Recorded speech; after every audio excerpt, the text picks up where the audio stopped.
Franny K. Stein, Mad Scientist, Book 2, Attack of the 50-Foot Cupid. Chapter 1, Franny's House. The Stein family lived in a pretty pink house with lovely purple shutters down at the end of Daffodil Street. Everything about the house was bright and cheery. Everything, that is, except the bedroom behind the tiny round upstairs window.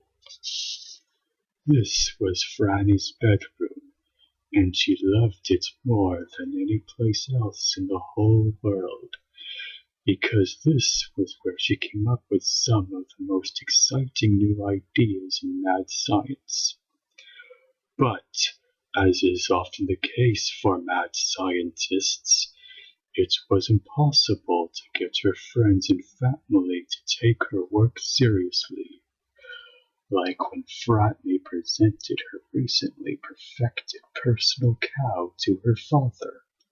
"Hey, Dad, have a look at this. I genetically engineered a real cow for the portability that today's baby on the go demands. See? Fresh milk anywhere." "That's nice, Franny," he said without even looking up from his newspaper. Or when Franny tried to show off her just debugged Bigorizer to her little brother, Freddy.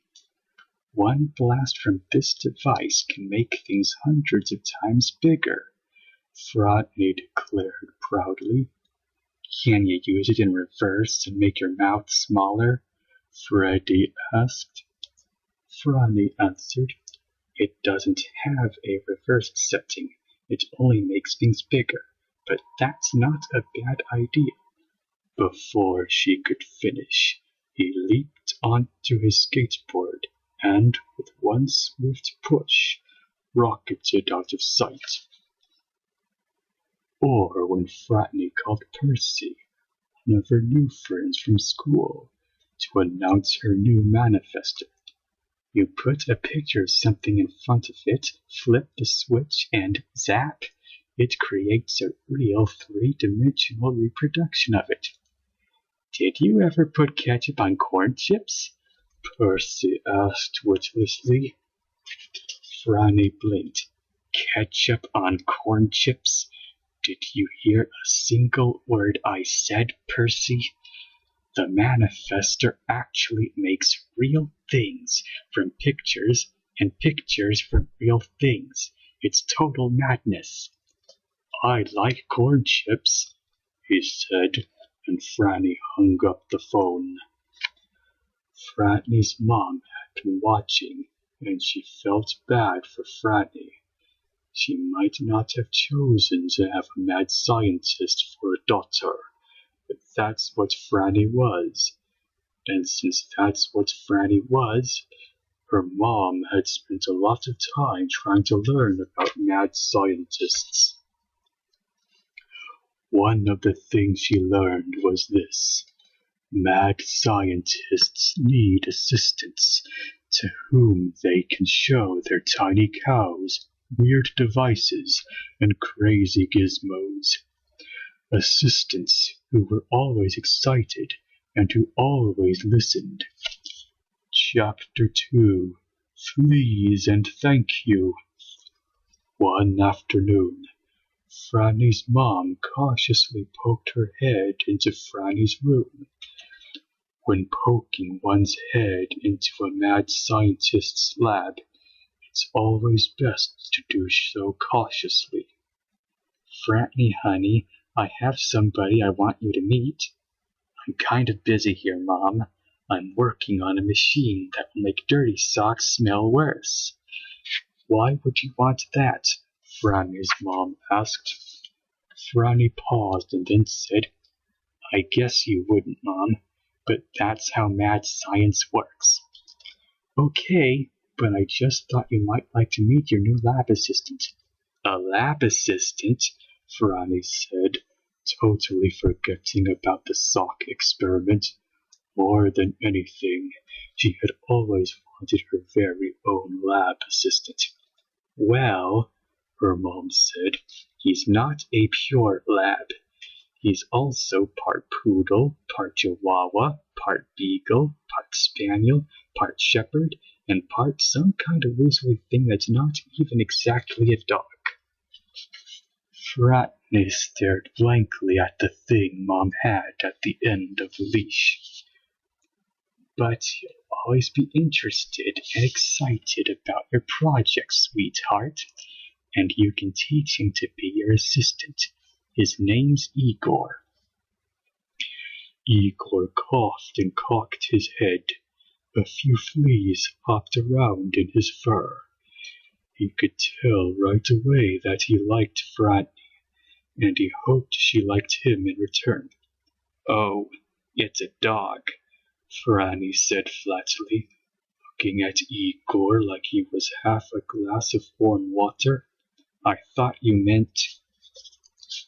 Franny was all ready to tell her mom to take Igor away, but as she looked into her mother's smiling face, she could tell that her mom had really and truly thought that Igor was going to be a big hit. She couldn't bring herself to let her mom down. He's perfect, Mom, Franny lied. Thanks. I just knew you'd love him, Mom squealed and handed Franny the leash. Franny led Igor into her room. Sit here, she said.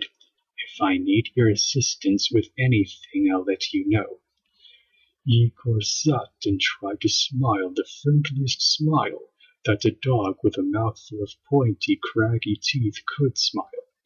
More than anything, Igor wanted to be a mad scientist's assistant, especially if that mad scientist was Franny. Chapter 3. Good wealth is hard to find. Back to work, Franny said. Mad scientists are the hardest working scientists of all.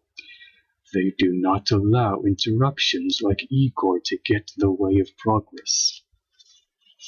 Igor couldn't wait to help. Igor, please don't touch the monsters. Franny groaned when Igor tried to complete a creature she had just designed. Igor, hands off the devices. Franny moaned when Igor tried to test her new X-ray projector. Igor helped Franny combine several extremely dangerous chemicals.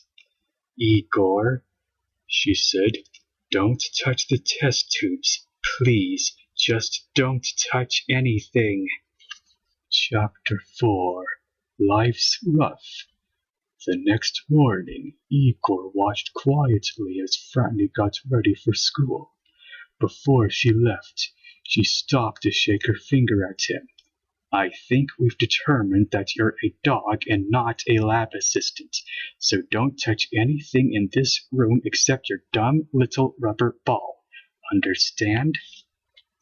Igor understood.